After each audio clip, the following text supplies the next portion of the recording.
अस्सलाम वालेकुम स्टूडेंट।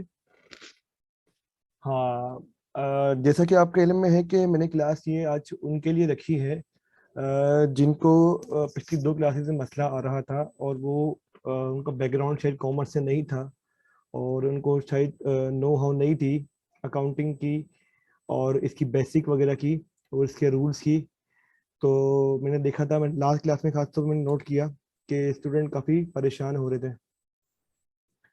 तो मैंने इसलिए सोचा कि ये सेशन रख लें ताकि सारे स्टूडेंट एक पेज पे आ जाएं। ठीक है, हम स्टार्ट करते हैं। आप लोग काइंडली मुझे बता दें कि सब लोगों को आवाज़ आ रही है। एक ज़रा मैसेज करके मुझे बता दें कि सबको आवाज़ आ रही है, तो फिर मैं आगे बढ़ूँ।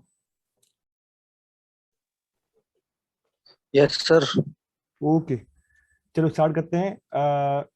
सबसे पहले क्लास में हमने थोड़ा इंट्रोडक्शन किया था अकाउंटिंग का। उस पे मैंने ये कहा था कि अकाउंटिंग बेसिकली क्रिएट कहाँ से हुई ना, ये वर्ड अकाउंट कहाँ से आया वजूद में। तो ये बेसिकली लातीन का एक वर्ड है, या इसको अगर कहा जाए तो ये ओल्ड फ्रेंच वर्ड भी कह सकते हैं, काउंट। ये वर्ड काउंट से अकाउंटिंग दरियाफ्त हुई थी। वर्ड काउंट का मतलब होता है गिनना, किसी भी चीज को गिनना। मैंने आपको बताया था कि गिनने का जो अमल है वो तो जब से ही है, जब से इंसान पैदा हुआ है। ठीक है, तो इसलिए जब से इंसान पैदा हुआ है, जब से गिनने का अमल चल रहा है। तो पहले जमाने में क्या होता था कि जो इंसान तो जो था वो रहता था पहाड़ों में, जंगलों में। तो क्या करता था अपनी भूख मिटाने के लिए, अपना पेट की भूख मिटाने के लिए क्या करता था कि हंटिंग करता था। तब जानवरों को शिकार करता था। वो शिकार करने के बाद क्या करता था, वो अपने जानवरों के जो सर थे ना, वो अपने घर के बाहर या अपनी जो भी बाउंड्री थी उसके बाहर लगा देता था। फिर ये लोग इसको गिनते थे कि कितने इन्होंने शिकार किए, कितने काउंट किए। तो इसका मतलब ये हुआ कि काउंटिंग उस दौर से है जब से इंसान मौजूद है। ठीक है ना। तो इसके लिए अकाउंटिंग कोई पुराना वर्ड नहीं हुआ। अकाउंटिंग वो है जो कि हम जो इंसान के उस दौर से चलती आ रही है, जो कि जब से इंसान पैदा हुआ है। बेटा आपका किसी का भी माइक जो ऑन है वो काइंडली इसको बंद कर दो। ठीक है, कोई सवाल हो तो मुझे ना हैंड रेस करके मुझसे पूछ लेना। ठीक है, इसके बाद हम आते हैं अकाउंटिंग की बेसिक डेफिनेशन पे। अकाउंटिंग जो है ना, बेसिक जो इसकी डेफिनेशन अकाउंटिंग की वो ये है, accounting is the process of record keeping. क्या? अकाउंटिंग रिकॉर्ड कीपिंग का अमल है। किसी भी चीज की हम रिकॉर्ड कीपिंग करें, किसी चीज का रिकॉर्ड रखें, तो वो अकाउंटिंग कहलाता है। ठीक है, लेकिन क्योंकि हम बिजनेस, आप लोग बिजनेस ग्रेजुएट हो, आप लोग बीबीए कर रहे हो, BS 4 ईयर कर रहे हो, आप बिजनेस, आपको आगे आगे बिजनेस करना है, तो हम इसको यहाँ पर सिर्फ बिजनेस के पर्सपेक्टिव से इसकी डेफिनेशन लेंगे। तो इसकी डेफिनेशन क्या हो जाएगी? Accounting in the process of record keeping of business transaction, business financial transaction. क्योंकि लेन देन अगर नहीं है ना किसी चीज का, क्या नहीं है लेन देन, मतलब क्या, कोई चीज जितने मनी इन्वॉल्व नहीं है ना, तो वो अकाउंटिंग नहीं हो सकती। क्योंकि हम रिकॉर्डिंग किसकी करते हैं? हम रिकॉर्डिंग करते हैं मनी की। जो पैसा आता है, डेबिट जाता है, क्रेडिट, जो भी हम करते हैं रिकॉर्डिंग, वो किसकी करते हैं? हम वो करते हैं सिर्फ और सिर्फ मनी जिसमें इन्वॉल्व होता है, पैसा जिसमें इन्वॉल्व होता है, उसकी हम क्या करते हैं? रिकॉर्ड कीपिंग करते हैं। तो आसान अल्फाज में क्या इसकी डिफरेंस हो जाएगी? Accounting is the process of record keeping of business transaction. ठीक है, हम ये बात कर रहे हैं। ठीक है, अब हम आते हैं बुक की डेफिनेशन पे। बहुत सारी बुक्स हैं, सिमा की बुक अलग है, CMA की बुक अलग है, ACC की बुक अलग है, आईफेक ने अलग से दी है इसकी डेफिनेशन। जितने भी इंस्टीट्यूट पाकिस्तान में, दुनिया भर में, सब ने अपनी अपनी अलग अलग डेफिनेशन दी हुई है, लेकिन सबसे जामे डेफिनेशन जो आती है ना अकाउंटिंग, वो ये वाली है। इसमें क्या है? Accounting is the process of identifying, recording, summarising, analysing and reporting of financial transactions. इसका मतलब क्या हुआ? इसमें एक वर्ड, इसमें जो वर्ड आ रहे हैं, एक तो वर्ड इसमें आ रहा है आइडेंटिफाइंग। आइडेंटिफाई हम क्या करते हैं? कोई बताएगा मुझे, हम क्या आइडेंटिफाई करते हैं इसमें? इसमें हम ये आइडेंटिफाई करते हैं कि आपकी जो ट्रांजैक्शन हुई है बिजनेस की, आइदर वो किस पिलर ऑफ अकाउंट से बेस करती है। आइदर वो एसेट है, आइदर वो लायबिलिटी है, आइदर वो कैपिटल है, रेवेन्यू है, या एक्सपेंस है। इसको ये हम आइडेंटिफाई करते हैं। आइडेंटिफाई करने के बाद हम रिकॉर्डिंग करते हैं उसकी। हम क्या करते हैं, उनकी एंट्री पॉज करते हैं, जनरल जनरल की एंट्री करते हैं। फॉर एग्जाम्पल हमने परचेज की, कार, ठीक है, कितनी बचत की कार हमने परचेज की, 5 लाख रुपए की, ठीक है। तो क्या एंट्री करेंगे, ये पहले कार है क्या, आइडेंटिफाई करो कार क्या है। कार हमारा एसेट है और वो भी फिक्स एसेट है, ठीक है। तो कार हमारी हो जाएगी डेबिट 5 लाख रुपए से। और हमारे पास से क्या गया है, हमने ये किस पे लिए, ऑन कैश लिए।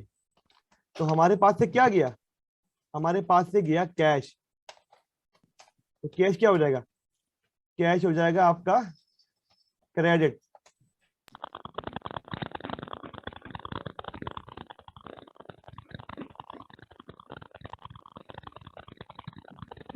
क्या एंट्री बनेगी इसकी एंट्री बनी कार डेबिट और कैश क्रेडिट। हमने आइडेंटिफाई किया, फिर हमने रिकॉर्ड किया, ठीक है। रिकॉर्डिंग के बाद आता है प्रोसेस, वो आता है समराइजिंग का। समराइजिंग क्या होता है, समराइजिंग एक फॉर्म होता है जिस तरह से हम टी अकाउंट देखते हैं। रिकॉर्डिंग, ये जो रिकॉर्डिंग यहाँ पे हुई है ना डेबिट क्रेडिट की, ये जो डेबिट क्रेडिट की यहाँ पे एंट्री हो रही है, बेसिकली क्या हो रही है, ये हम रिकॉर्ड कर रहे हैं, लेकिन इनकी इसकी फॉर्म क्या बनेगी, ये एक चीज डेबिट हुई है, एक चीज क्रेडिट हुई है, तो ये कहीं ना कहीं तो जा रहा होगा। तो इनके टी अकाउंट बनते हैं, जो हमने पिछली क्लास में देखा था।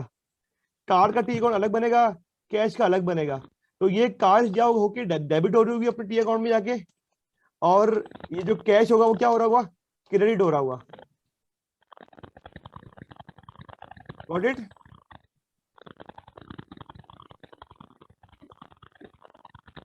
उसके बाद डेफिनेशन में आता है समराइजिंग। समराइजिंग हो गया, समराइज हमने क्या कर दिया, टी फॉर्म हमने बना दिया और हमने ट्रायल बैलेंस बना दिया, तो ये समराइजिंग फॉर्म हो गई, ठीक है। उसके बाद हम करते हैं एनालाइजिंग और रिपोर्टिंग। एनालाइज क्या करते हैं हम लोग, जैसे ये टी अकाउंट बन गए और ट्रायल बैलेंस बन गए। ट्रायल बैलेंस बनने के बाद हम ये देखते हैं कि पिछले महीने क्या खर्चा हुआ था, ट्रायल बैलेंस में क्या आ रहा है, इस महीने क्या आ रहा है, लास्ट ईयर क्या खर्चा हुआ था, आज क्या खर्चा हुआ है। तो इसको हम क्या करते हैं, एनालाइज कर रहे होते हैं। उसके बाद सबसे अहम जो है ना, फाइनेंशियल अकाउंटिंग का सबसे अहम जो चीज है वो है रिपोर्टिंग। सारी की सारी फाइनेंशियल अकाउंटिंग किस पे बेस करती है, किसके लिए होती है, वो होती है रिपोर्टिंग। हमने लास्ट क्लास में पढ़ा था रिपोर्टिंग किस तरह, कितने टाइप की होती है। रिपोर्टिंग की 5 टाइप है, 5 फाइनेंशियल स्टेटमेंट बनते हैं। सारी रिपोर्टिंग इसके लिए हो रही होती है। पहला होता है बैलेंस शीट आपका, दूसरा होता है इनकम स्टेटमेंट,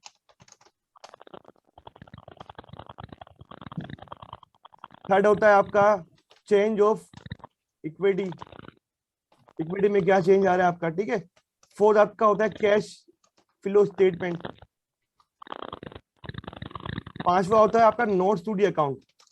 ये सारे के सारे क्या होते हैं, ये सब रिपोर्टिंग होती है, किसकी होती है, फाइनेंशियल स्टेटमेंट की रिपोर्टिंग होती है, ठीक है।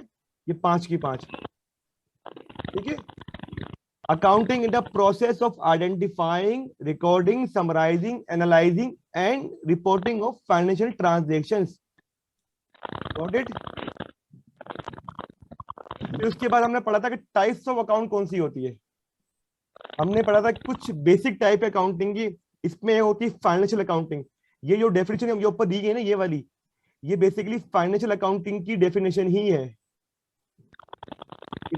Accounting is the process of identifying, recording, summarising, analysing and reporting of financial transactions of business. Basically ये क्या है आपका, ये आपकी फाइनेंशियल अकाउंटिंग की डेफिनेशन ही है। तो फाइनेंशियल अकाउंटिंग किसके लिए होती है, इसका पर्पस होता है एक्सटर्नल यूज। क्या होता है एक्सटर्नल यूज, को हमारे हमारे सारे स्टेक होल्डर्स जितने भी हैं, इंक्लूडिंग शेयर होल्डर्स, ये उनके लिए होती है। कंपनी पूरे साल काम करती है, ठीक है। काम करने के बाद अपने ये पांच किस्म के फाइनेंशियल स्टेटमेंट जो होते हैं, ये प्रिपेयर करती है और इसे पब्लिश करती है। किसको देती है, ये देती है शेयर होल्डर को। तो वो शेयर होल्डर क्या करते हैं, उसे देखते हैं कि कंपनी सही काम किया, इधर हमारे पैसे लगे हुए हैं, हमने जो शेयर परचेज किए हुए हैं उस पर सही तरह काम हुआ है कि नहीं हुआ, कंपनी प्रॉफिट कमा रही है कि नहीं कमा रही, कंपनी के एसेट क्या करके दे रहे हैं, कंपनी एसेट आया प्रॉफिटेबली क्रिएट कर भी रहे कि नहीं कर रहे। ये सब चीजें कौन देखता है, स्टेक होल्डर और शेयर होल्डर देख रहे होते हैं। तो ये जो 5 किस्म की स्टेटमेंट इनके लिए बनते हैं, स्टेक होल्डर के लिए बनते हैं और शेयर होल्डर के लिए बनते हैं आपके। इसलिए इसका पर्पस क्या होता है अकाउंटिंग का, इसका होता है एक्सटर्नल यूज होता है। कॉस्ट और कॉस्ट अकाउंटिंग और मैनेजमेंट अकाउंटिंग का पर्पस क्या होता है, ये होता है इंटरनल यूज के लिए होती है। ये किसके लिए होती है, ये इंटरनल यूज के लिए होती है दोनों अकाउंटिंग। पहले ये अकाउंट दोनों अकाउंटिंग क्या होती है, अलग अलग पढ़ाई आती थी, अब ये बेसिकली एक साथ ही होती है। लेकिन फिर भी कहीं कहीं पे ये अकाउंटिंग अलग अलग पढ़ाई जाती है, खासतौर पे आपके जो MBA, BBA, BS4 ये और BCom वगैरह है, वहां पे ये अलग अलग पढ़ाई जाती है। ठीक है, इसका पर्पस क्या होता है, कॉस्ट अकाउंटिंग का पर्पस क्या है, ये होती है इंटरनल मैनेजमेंट के लिए होती है।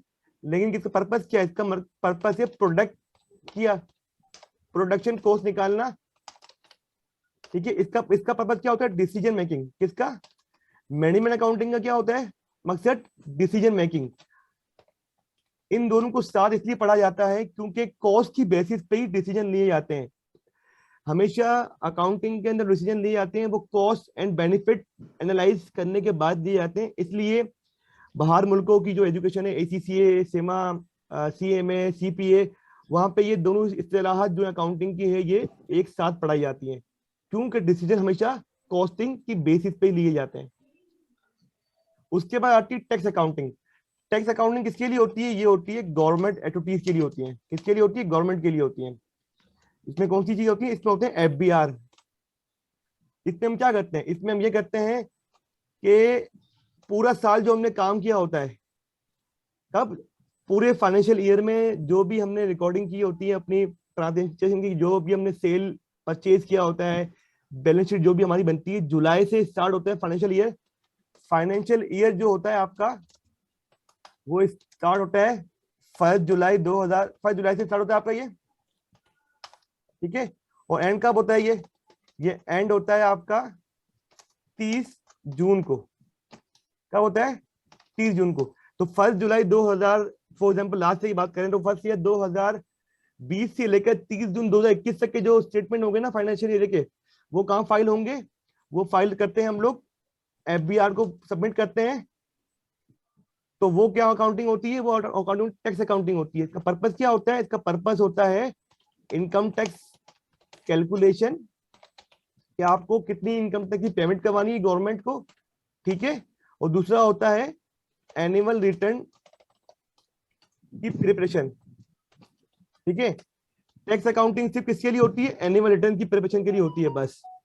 एनुअल रिटर्न आपने सबमिट कर दिया, टैक्स की आपने पेमेंट कर दी, तो ये अकाउंटिंग का पर्पस ये होता है। हर कंपनी चाहे वो बड़ी हो छोटी हो, वो अगर रजिस्टर्ड है FBR से, तो वो अपनी दोनों बुक मेंटेन करती है।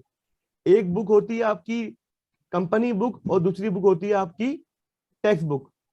हाँ हुसैन पूछो, क्या सवाल है आपका।